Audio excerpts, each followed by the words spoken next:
Apple very recently refreshed the MacBook Air line, which is supposed to be their MacBook Ultrabook that you can just carry with you everywhere. Super lightweight, super small, very easily portable, and with their newest refresh, surprisingly powerful. But don't nobody get a free ride around here. What we're gonna find out today is, can the MacBook Air 2020 base model, the lowest spec you can get, can this be your only editing computer?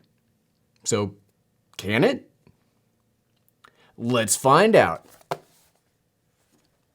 What's up, everyone? I'm the Everyday Dad, and if I can figure it out, you can figure it out. So like I said, there's no free rides around here. The iPad came out, we put that to work to see if it could be your only editing computer. The MacBook Air gets there's no special treatments around here. So what we're gonna do today is, I've got one of my previous videos that I've got all the B-roll for, the talking head for. We're just gonna plug this in and see what we can get out of it. I do have a monitor, can you see? Hey, secondary camera. Can you see we've got another monitor over here, so we're gonna plug it into that so we can see what's going on. And let's get to it. So I've always wanted a MacBook Air. I remember the very first MacBook Air commercial where they fit it into an envelope and I was like, this is the future. Computers can fit into something this small, that's amazing. And now we got iPads and all sorts of great stuff all over the place. So, turn on.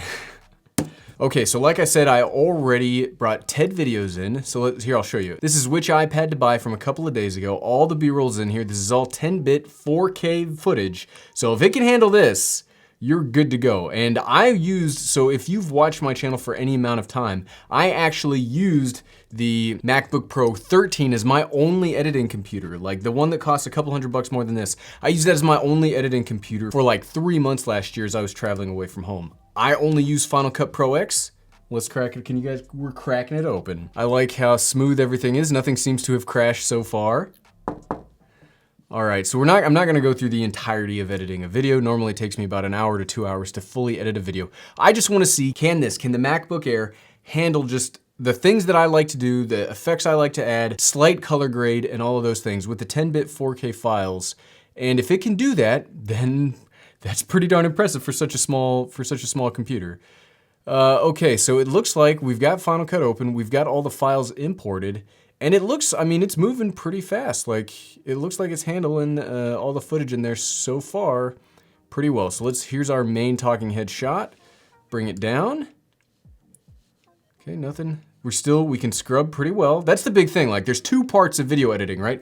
There's the editing, there's the cutting it all up in here, like on the monitor right now. That's the first part, and the second part's the render. And I think this does have an i3 processor, which it is the 10th generation, it is the newest generation of i3. I think it turbo boosts up to what, like 3.1 gigahertz, and that's pretty powerful, but i3s are not generally what you want to video edit. So it seems to be handling, it's slowing down a little bit, it's stuttering a little bit, but it seems to be handling the scrubbing okay, and that's very important. So let's just pick a random spot and see how it sounds when it plays. Quick note, we had to pause for a second. I forgot that when you plug something into this monitor, because it has like a headphone jack, it assumes that that's the audio. So we brought a little Bluetooth speaker so you can actually see what's going on. So again, it's scrubbing real fast. Let's see how it actually sounds. Do we drop some frames as we're playing? Under the hood of this bad boy is the Apple A12 Bionic chip. It is slowing down. We are dropping some frames as we're playing through it. So that's not exactly what you want to see, but I'm pretty impressed that the scrubbing works well. Like, that's normally the part that just will shred a computer. But there's like 5 of these different things out here. There's different varieties, there's different sizes. Okay, so the playback, there is some stuttering, there is some slowdowns, but the cutting, like the actual editing, works. It works pretty darn fast. Normally I edit on an iMac Pro, and it's roughly the same. The only thing it's really kind of struggling with is that playback, and you could actually them in a cheaper, more compact. And you could actually fix that a little bit by letting this, so something that I've stopped it from doing is, one of the things that Final Cut Pro will do in the background is it will create optimized media, it will create what are called proxies of a lower quality thing that you would actually edit, and then when you hit render, it would actually create the 4K thing. So if you have a little bit of extra time, you can set it like up here, you can let it render, see where it says rendering. You can actually let that go through and render your proxies, and then this would be you wouldn't have this slowdown. So let's go through, let's actually add the grade that I normally, so I don't normally do too robust of a color grade. I like getting what I get out of the camera. But you can see Final Cut Pro has these video scopes and it works. Like, look at how fast this is going. Like, I'm really, oh, we're on saturation. I'm not the everyday video editor, I'm the everyday dad. I'm actually really impressed at how fast and how well this is going. One of the things that I don't like about iPad editing on LumaFusion is you don't get these scopes. So this isn't like video editing time with the everyday dad, but just so you're aware, like every monitor in your life shows colors just a little bit different if you don't have them properly calibrated. So what I like to do, I like to trust this waveform monitor here in Final Cut Pro because these scopes can't lie to you. So I just like, we'll bring the blacks down a little bit. I like having the skin tones around 75 IRE. That looks good. We'll saturate it just a little bit, just for flavor. Saturation is like salt, just a little bit of flavor. But look at that, it did that perfectly fine. We have not yet really had a major slowdown. Other than the playback. The way we are going to structure this video today is I'm going to talk about each of the current active... So yes, the playback is not great. But again, one of the ways that I normally edit anyway is I edit off of the audio right down here. So if you see the audio lines down here, that's normally, I'll listen for the cues, then I'll edit based off of that. So one of the benefits of having a MacBook Air over using something like an iPad is you do get the full like Final Cut Pro X. You don't have to like jerry rig something through this. I get the full keyboard, I get the full mouse support. I can click and drag and select multiple things at once, unlike like LumaFusion. So see, we could click, drag all of that. And it's, okay, let's see how the B-roll looks over top of it. So I actually came into this video thinking, oh, okay, we're gonna crap on the MacBook Air. It's an i3, it's not gonna work very well. And while again, it's not doing well on the playback, I'm actually pretty impressed that it's actually able to... Normally, this mini right here is... See, look, it's playing the B-roll perfectly fine. You can see the scopes are still up. We'll turn those scopes off. So yeah, this seems to be actually editing pretty well. For a $1,000 MacBook, you're not gonna get much cheaper than this. And I think you can actually get this if you are an educator. You can get it for $100 off. And you can do the, look, so we got all the, so it can do the cutting, it can do the B-roll. We can see the playback right up here. We'll do another B-roll spot up there.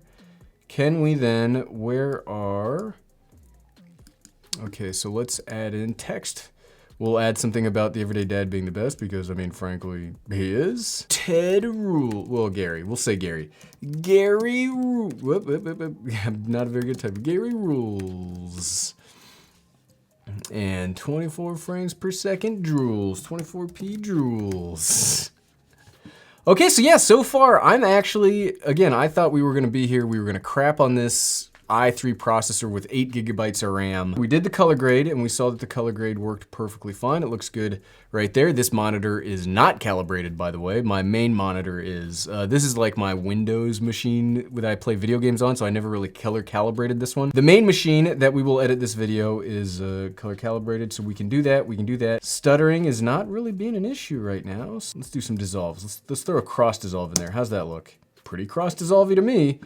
Well, you'll notice sometimes when I'm making a video and I forget what I'm, like I need to collect my thoughts for a second, I'll pause, think, okay, I'm gonna say, and then start talking, and then that way you can cut between it a lot easier so that you don't look like a crazy person, or you don't have to do lots of jump cuts.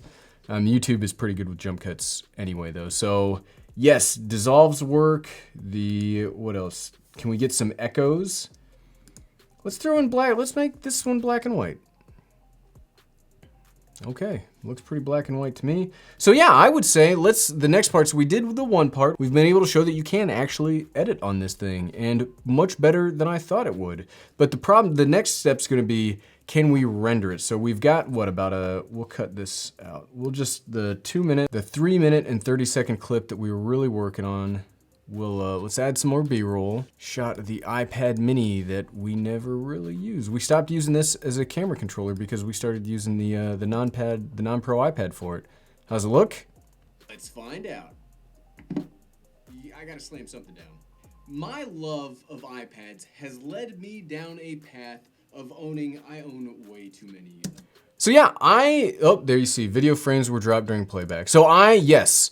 Right now, as we're editing this, I am sold on this as an editing machine with the caveat of you're using 1080p files or you're using 4K 8-bit. Again, this is 4K 10. These are not even the 400 megabits per second. So this is not the all-I compression, which are big files but make it easier on your editing rig. This is 4K 10-bit 150 megabits per second file, which is basically the roughest file my GH5 can make to edit on. So this is the toughest it goes. And it's working. Like, I could make videos off of this, and I think you could too. So I would, if you're doing 1080p, like on a Canon mirrorless DSLR or on any of the GH cameras, any of the Panasonic cameras, even a Sony, if whatever your camera is, if you're doing 1080p, yes, it will work for this. Or if you really want to do 4K, do the rendering, let it do the optimized media, create the proxy files, and then you'll be able to edit it much faster that way. And this is, again, the $999, the base model. You cannot go lower than this on the MacBook Air, and it's doing perfectly fine. But the real test is going to be, how long does it take to render this? So the iPad, if you remember, does really well on both. It cuts really quickly, and it renders faster than real time. That's crazy. Like, my iMac Pro, $5,000 computer, does not render in real time. So let's see what we got here with the i3. And something I'm noticing is we've been cutting on this. This thing's not hot. Like, this thing's not warm either. It's getting a little bit warm on the bottom, but not like uncomfortable. I think this would be fine. One of the benefits of getting a MacBook over the iPad, I think here specifically, would be access to the Final Cut Pro, access to the desktop level apps. But the big one, because I don't really care about desktop apps, would be the keyboard on this MacBook Air. And we'll talk more about this in a future video when we actually start talking about the MacBook itself.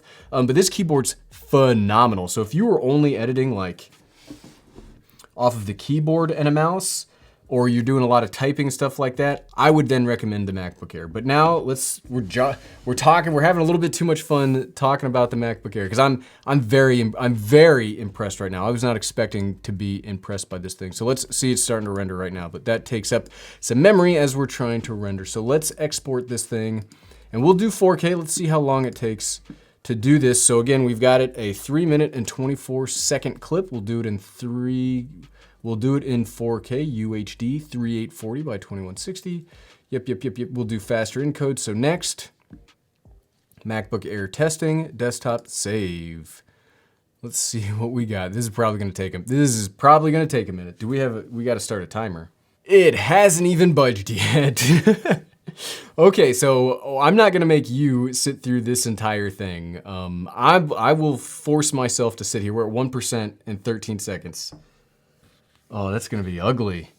This is gonna be ugly. So I will not make you sit through this. We will, through the magic of video editing that we're doing right now, through the magic of video editing. So we're just over 50%. We're at 7 minutes and 30 seconds so far on the render. And the only thing that I really wanna note so far is the fan has kicked up quite a bit. The rendering is a very tough process for both a CPU and a GPU. One of the negatives about the MacBook Air 2020 is it has an integrated GPU. So basically what that means is it takes the CPU processing power and uses that for some kind of magic. I'm not a computer wizard. When you have a weak CPU trying to do both integrated graphics and the processing power for rendering, it's gonna take a little bit longer. But it's still not all that hot. One of the things that I was afraid about is, because of being such a small computer, I have heard reports, I have seen things on the internet about the MacBook Air, this new one, having some problems with like thermal throttling. So it gets so hot, the computer slows itself down, like it slows the clock speed down so it doesn't overheat. But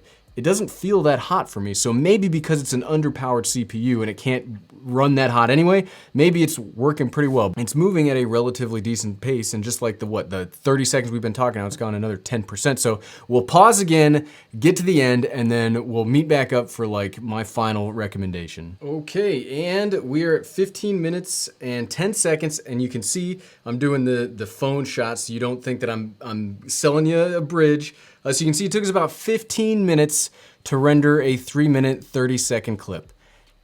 That is not real time. That is slightly outside of rendering in real time. So imagine if you're doing a 15-minute or a 20-minute video, it would take a very long time to render this. But again, remember, this is the toughest footage that I have a camera capable of producing to render and to edit on, and then I was rendering it in 4K. So there's lots of ways that you could have made this better. Do I think that you could use a MacBook Air, the lowest $1,000 option, as your only editing computer? I actually think you could. Like, a lot of what we just figured out today, I went into the video when I was planning this out to make this. I was like, whatever, I'm not gonna recommend this. We'll just have some fun, make some fun of a Apple laptop for $1,000 bucks. But I actually think if you're shooting in 1080p, or you render those proxies, I think this could be a perfectly usable editing machine. Again, I'm using the i3, 8 gigabytes, standard, everything across the board. So yes, long story long, I think you could use the MacBook Air as your only editing computer. But if you want a little more speed, you want a little more power, the iPad Pro does this way fast. And you can click this video right here to see if you could use that as your only editing computer. Click right here, click, click, click. Thanks for watching.